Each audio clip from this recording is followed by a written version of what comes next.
Balalarını uzattınlar. Uzattım. Kızım, valadis. Gerçi yok bu.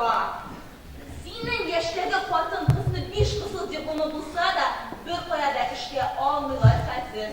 Ver işten de korkmayın. Kireyken fabiyet yuvarın, kireyken nasip eyledim. Plitede makaron kırın. Jılıp taşlar. Bize maşak kara makaronuna. Burada, işte, bu bakıtlı gayretamaşından oyda mı var mı? Ben kitem. Hayır. Biz, Nasıl siz? min kızım, biz nişanlıyız. Resseniz işiniz. Yapmazmaydı. Bizim ayıttım. Başıkma, başlarya kabası gidin. Esin tırnaklarım, şu iş yapan olmak. Etti yanında dizmiş dolaştı anlaşılma. Neyse Ailenin aşağıdarak ilerledik. sen güvenirsin. Kimge? Diyorlar. Yürü gitti direttin mi? Bir yıldan son bulaydı. Yoksa kızım invalid olur kalbim bütünle. Yok. Yok gidemiyor. Больницада. Капельница altında yatar. Nişlerge soyundum ya. Sinirse, yaratman kadınının baldak resmiyonunda bölünüsün belli. Ben parmaklarla yararlı bu! Yükseldi bir yoğun yükseldi kadın! Neden şu peki taşla? Heyla gösterdiler.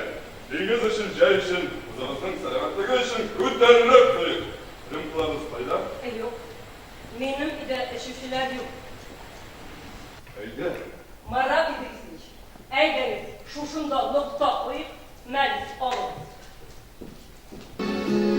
Sinu kalan dışına kimsine! Ben silah eder şu bir biletlerinde kuderim kalmazsa. Kızım da, ömürge. İngiliz kurmaz. Bir bitsin ailene. Tamam başladın mı? Hayır canım. Kızı bit. İsimlerimiz var Kilgen, Beylengen.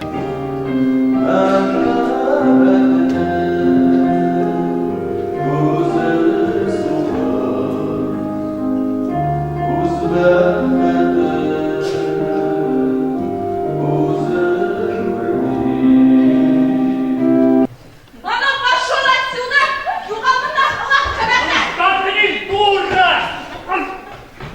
Sinderse bir kuatın kaşık girmesi. Civan, yuvarlına! Yuvarlına! Al! Jiveranı. Oğlunuz. Men sizin irinizni tutmayın. Yukalanma. Kadını kiri koytarmayma.